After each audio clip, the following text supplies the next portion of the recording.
Muito bom dia, irmãos e irmãs da classe Consolidação e demais irmãos da IBBC que acompanham esses estudos sobre as cartas de Paulo. Hoje iniciamos um estudo à carta aos Hebreus. Sabemos que não há certeza de que foi Paulo quem escreveu essa carta e vamos, em momento oportuno, abordar sobre a autoria dessa carta. Mas a escolha dessa carta para ser estudada agora é a sua grande importância para os tempos que o povo de Deus está vivendo, o mundo está vivendo. E Hebreus tem uma contribuição muito importante para nós estudarmos e aplicarmos na nossa vida. Que Deus abençoe a cada um de nós, eu e você, para entender, viver, aplicar a vontade de Deus em nossas vidas, ensinada na carta aos Hebreus. Por que Hebreus? Por que foi dado esse nome a essa carta? Poderia ter sido aos israelitas ou aos judeus. Judeus é um título dado ao povo de Deus na época de Ester, Esdras, Neemias, já no finalzinho do Antigo Testamento, época do exílio. E embora se aplique aos judeus, não é tão abrangente quanto o conteúdo da carta se propõe a ser. Israelitas poderia ter sido usado, foi muito usado no tempo do Novo Testamento para se referir ao povo de Deus. Jesus reconheceu em Natanael um verdadeiro israelita. Lembram em João 1,47? O próprio Paulo se diz israelita, hebreu, descendente de Abraão, hebreu de hebreus. Ou seja, há um valor muito importante no título que o povo de Deus dá a si mesmo, ou que é dado a eles. E não poderia ser o nome de uma carta aos descendentes de Abraão, por exemplo. Não. Os títulos dos livros da Bíblia são geralmente apenas um termo, né? Gênesis, Apocalipse, Efésios, Mateus, né? Então, não se colocaria um nome assim, aos descendentes de Abraão. Mas, enfim, foi escolhido aos hebreus por quê? Ali no início, no Gênesis, nos princípios, nós temos Noé, Sem, Cã, Jafé, que é essa linhagem, e da linhagem de Sem virá Abraão. E entre Sem e Abraão tem um filho de Sem chamado Eber. E deste nome, deste filho de Sem, é que vem o termo hebreu, tá bom? Então, pela primeira vez, em Gênesis 14, verso 13, um indivíduo do povo de Deus é chamado de hebreu. E quem foi esse indivíduo? Abrão, né? Então, este Eber, diz a tradição judaica, que na ocasião que se reuniam as então populações humanas e resolveram construir a Torre de Babel, Eber resistiu a esse projeto e ele desejou, conforme a tradição judaica, manter a sua cultura, a sua língua, a sua linhagem e não quis se misturar. Então, em homenagem a Eber, o hebreu, tá bom? Então, hebreu é a designação mais antiga e mais abrangente para o povo chamado por Deus e peregrino no mundo na antiga aliança. Então, foi o título mais conveniente para se dar a essa carta, tá bom? Agora vamos pensar sobre os destinatários. Para quem foi escrita essa carta? Será que ela foi escrita a todos os hebreus, israelitas ou judeus do século I, que é a época em que foi escrita a carta? Será que foi escrita não a todos, mas aos hebreus cristãos, aos convertidos do século I? Ou foi escrito a uma comunidade local ou regional de hebreus cristãos? Ou ainda, será que foi apenas a um grupo isolado da comunidade local de hebreus cristãos do século I? Esse questionamento é por causa do conteúdo da carta, porque à medida que você vai lendo e estudando, percebe que a, a, a aplicação imediata não é tão geral, né? Existem algumas peculiaridades ali. Por exemplo, aquele versículo tão conhecido de Hebreus 10, 25, né? Não deixando a congregação, como é costume de uma parte de vocês, né? Então, parece, tem evidências internas, né, que a gente chama, que indicam que a carta teria sido escrita possivelmente a um grupo que se isolou da comunidade local. Era um grupo que estava tentado a apostatar da fé exclusiva em Jesus. E esse grupo estava tentado a se dedicar ao judaísmo para não serem perseguidos. Porque vocês lembram, né? No primeiro século, a igreja ela se estabelece, ela cresce, ela se expande, mas sempre tem a perseguição, a antipatia, tanto de judeus como de parte dos gentios e às vezes das autoridades. Então, essa forma de deixar a fé cristã e retornar ao conforto, entre aspas, do judaísmo, era uma tentação para uma parte de crentes que deixou de ter aquela assiduidade, aquela frequência, aquela comunhão com a igreja onde eles moravam. E então essa carta visa alertar a eles quanto a isso. Então vamos pensar também nos destinatários em geral, tanto daquela época como hoje. Para quem serve essa carta? Serve para grupos ou indivíduos que se isolam da comunidade local, que sofrem a tentação de apostatar da fé exclusiva em Jesus e a se dedicarem a uma religião mais conveniente, porque realmente seguir Jesus é maravilhoso, é a salvação, é a transformação de vida e transforma a nossa vida e nos faz tão diferentes que acaba incomodando, às vezes, pessoas e setores da sociedade, e dependendo do lugar do mundo, isso pode atrair uma forte antipatia e perseguição até, como tem acontecido em outras partes do mundo. E a autoria? Agora sim, né? Teria sido Paulo, teria sido Barnabé, né? Estes dois nomes foram os mais indicados na igreja primitiva, tá? Então, quem aceitava que era de Paulo a autoria foram principalmente os cristãos chamados orientais, né?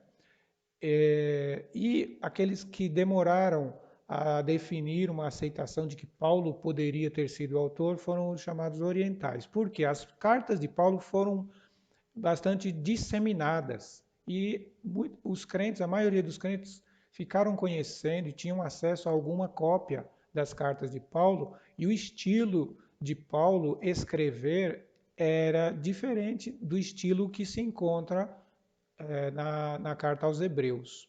E aí as pessoas pensavam, não, possivelmente é Barnabé, porque Barnabé, ele conviveu com Paulo, aprendeu com Paulo, ele era também profundo conhecedor do Antigo Testamento e pode muito bem ter sido Barnabé. Além destes, afirmaram que poderia ter sido Lucas, ainda que Paulo ditasse e Lucas escrevesse, por causa desse estilo, ou que em diálogo eles se influenciassem e Lucas teria escrito. É uma teoria. Também Apolo, né, muitos que defenderam que o estilo, o conhecimento e a argumentação, né, Apolo era muito forte nessa questão de ser um grande argumentador. Também ainda Silvano, Filipe, Priscila e Áquila, o mesmo Clemente de Alexandria. Esse Clemente de Alexandria é do final do século I, ali dos anos 90, 95, tá? E ele cita, ele tem outros escritos, né, que não são componentes da Bíblia, livros bíblicos, mas ele faz citação, ele usa muito o livro de Hebreus, esse Clemente de Alexandria? Bem, só Deus sabe, né? Quem escreveu Hebreus. Vamos estudá-lo. A data, há um grande consenso de que foi antes do ano 70 depois de Cristo, e o principal motivo é que no ano 70 foi quando foi destruído o Templo de Jerusalém. E Hebreus, ele procura demonstrar a precariedade do judaísmo para ser a religião oficial instituída por Deus para a salvação da humanidade. Então, teria sido mencionado a destruição do Templo de Jerusalém como um sinal a mais de que realmente não é a vontade de Deus manter o judaísmo para alcançar a humanidade para a salvação eterna, mas sim o sacrifício de Jesus Cristo. Porque ali no templo é onde se fazia o sacrifício de animais, né? E sacrifício de animais, como vai dizer Hebreus, não podem expiar os pecados. Quais os propósitos da carta? São 4. Primeiro, demonstrar a superioridade da pessoa e da obra de Jesus. Então, vai mostrar quem é Jesus, identificar, né? E daqui a pouco a gente inicia esse estudo e vai também mostrar a obra de Jesus Cristo de salvação. Vai demonstrar também, o segundo propósito, a realidade da salvação da nova aliança, e que a velha aliança apenas simbolizou esta realidade, né? O terceiro propósito, alertar contra a apostasia, porque havia então cristãos tentados a deixar de seguir Jesus e procurar uma religião ou voltar para a sua religião anterior. E quarto propósito, exortar, incentivar esses cristãos e a nós também a retornarmos, a aprofundarmos a nossa comunhão com a Igreja de Deus e a aprofundarmos a nossa prática dos princípios, dos valores cristãos, ok? Então, estes os propósitos da carta. Aqui um pequeno esboço do livro de Hebreus. Duas partes principais. A primeira demonstrando a superioridade de Jesus Cristo, tanto da sua pessoa, o seu ser, como da sua obra, em comparação com os profetas, em comparação com os anjos, com Moisés, com Josué e com os sacerdotes e sumos sacerdotes da antiga aliança, e também uma sessão bem intensa sobre exortações práticas. Essas exortações estão no decorrer de toda a carta, mas ali na última parte do livro, principalmente a partir do capítulo 10, já não vai estar tão preocupado em demonstrar a superioridade de Jesus Cristo, mas sim aplicar todo o ensino à vida da igreja, né? Então agora nós vamos iniciar aqui sobre a respeito dos profetas, é um trecho bem pequenininho logo na introdução da carta. Todos nós já lemos, né? Antigamente, tendo Deus falado muitas vezes e de muitas maneiras aos pais pelos profetas, nestes últimos dias tem nos falado pelo Filho, a quem constituiu herdeiro de todas as coisas e pelo qual também fez o universo. Então Jesus, ele é Deus encarnado. Esse trecho aqui é paralelo tanto com o Evangelho de João, capítulo 1, e tem essa sintonia com a divindade de Jesus Cristo, e também ali em Colossenses, quando se afirma a respeito do Cristo, a essência de Deus, né? Veja aqui no verso 3, o Filho é o resplendor da glória de Deus e a expressão exata do seu ser e sustenta todas as coisas pela sua palavra poderosa. Então, se os profetas e os pais foram alcançados pela fala de Deus, muitas vezes e de muitas maneiras, mas quem tem a palavra definitiva, completa e verdadeira é Jesus Cristo, né? Essa palavra viva. Aliás, aqui em Hebreus nós vamos encontrar ali Hebreus 4:12, né? A palavra de Deus é viva e eficaz e mais penetrante do que espada alguma de dois gumes e penetra até a divisão da alma e do espírito e de juntas e medulas e é apta para discernir os pensamentos e as intenções do coração. Que coisa profunda, né? Então, esta realidade, esta vivacidade, esta eficiência e eficácia da palavra de Deus se completa por meio de Jesus Cristo. Ele sim. Então, os profetas tiveram cada um seu papel intermediário, mas Nada que se compare ao que Deus fala a nós hoje por meio de Jesus, ok? Jesus superior aos profetas. Jesus é superior aos anjos. Então hoje nós vamos concluir esse estudo, essa primeira parte, falando um pouco sobre a superioridade de Jesus em relação aos anjos. A partir da segunda parte do verso 3, diz que depois que Jesus fez a purificação dos pecados da humanidade, ele foi elevado às alturas e assentado à direita da majestade. E ele foi tornado tão superior aos anjos, quanto herdou um mais excelente nome do que eles. O que acontece é que os judeus, eles davam aos anjos um crédito, uma reverência, um valor, uma posição que não é bem aquela que Deus teve a intenção. Então aqui o autor vai demonstrar essa comparação entre Jesus Cristo e os anjos. Então, ele argumenta no verso 5, né? A qual dos anjos Deus em algum momento disse: você é meu filho, hoje eu gerei você. E outra vez, eu lhe serei pai e ele me será filho. Então, os anjos não há uma relação de filiação, mas de criação. Jesus Cristo não, é o próprio Deus quem gerou por meio do Espírito Santo, né? E ali no verso 13, outra pergunta, né? A qual dos anjos Deus em algum momento disse: sente-se à minha direita até que eu ponha os seus inimigos por estrada dos seus pés? Então também Paulo usa esse argumento a respeito de Jesus Cristo, da grandeza de Jesus, do reino, do governo superior de Jesus Cristo, Rei dos Reis, Senhor dos Senhores. E a respeito dos anjos, o que vai dizer? Né? Que os anjos de Deus, olha aqui, não todos os anjos, mas os anjos de Deus são espíritos ministradores, enviados para serviço a favor dos que hão de herdar a salvação. Então, os anjos, eles não são salvadores, eles protegem, eles agem, eles interagem, eles levam eventualmente uma mensagem ao profeta, a algum servo de Deus no Antigo Testamento e eventualmente no Novo Testamento. Né? Aqui em Hebreus vai dizer para a gente ser bons hóspedes, porque às vezes sem a gente saber, a gente hospedou anjos. Né? Então, entretanto, o que se faz em relação aos anjos é receber a bênção, ou seja, se Deus der o comando para que eles ministrem, para que eles executem um serviço a favor daquele que há de herdar a salvação, que Deus abençoe, que a pessoa tenha o discernimento de receber essa graça, esse serviço. Entretanto, a salvação em si é por meio de Jesus Cristo exclusivamente, e a posição dos anjos é de servos de Deus e não nossos. Então, nós não temos que dirigir aos anjos preces, orações, reverência, palavra alguma.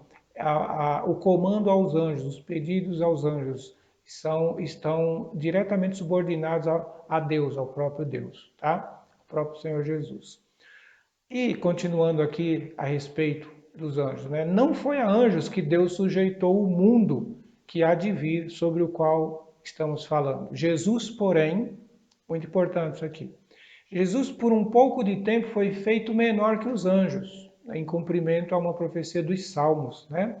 E por causa do sofrimento da morte, Jesus foi coroado de glória e de honra, para que pela graça de Deus provasse a morte por todos. Porque convinha que Deus, por causa de quem e por meio de quem todas as coisas existem, conduzindo muitos filhos à glória, aperfeiçoasse por meio dos sofrimentos o autor da salvação deles. Quem são eles? Somos nós, os que recebemos a salvação, e essa salvação foi possível por quê? Porque Jesus Cristo deixou a sua glória, como ensina ali em Filipenses capítulo 2, né? Se humilhou-se a si mesmo, e ele assumindo a forma de homem, foi até a morte, e morte de cruz. Por isso aqui Hebreus descreve dessa forma. Ele se fez como nós, ou seja, de carne e sangue, para que sofresse a morte física e, em sendo castigado por causa dos nossos pecados, pudesse tornar possível o perdão dos nossos pecados, né? Isso os anjos não fizeram, né? E isso deu a Jesus o direito de ter todo o mundo sujeito a si. Mas aos anjos não é dado qualquer sujeição. Aos anjos é dado o quê? Serviço, tarefa, né? Visto, pois, que os filhos têm participação comum de carne e sangue, também Jesus igualmente participou dessas coisas, para que por sua morte destruísse aquele que tem o poder da morte, a saber, o diabo, e livrasse todos os que pelo pavor da morte estavam sujeitos à escravidão por toda a vida. Pois Jesus, evidentemente, não socorre anjos, mas socorre a descendência de Abraão, ou seja, socorre os que creem em Deus, os que recebem a palavra e se submetem a essa palavra, né?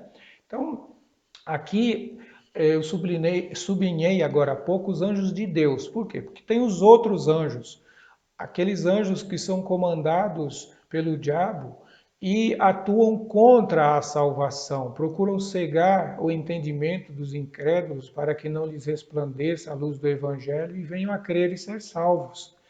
Então, Jesus é superior a todos os anjos, aos anjos de Deus e aos anjos que seguem ao diabo, né? E aqui, para concluir, um alerta com base nessa superioridade de Jesus sobre os anjos.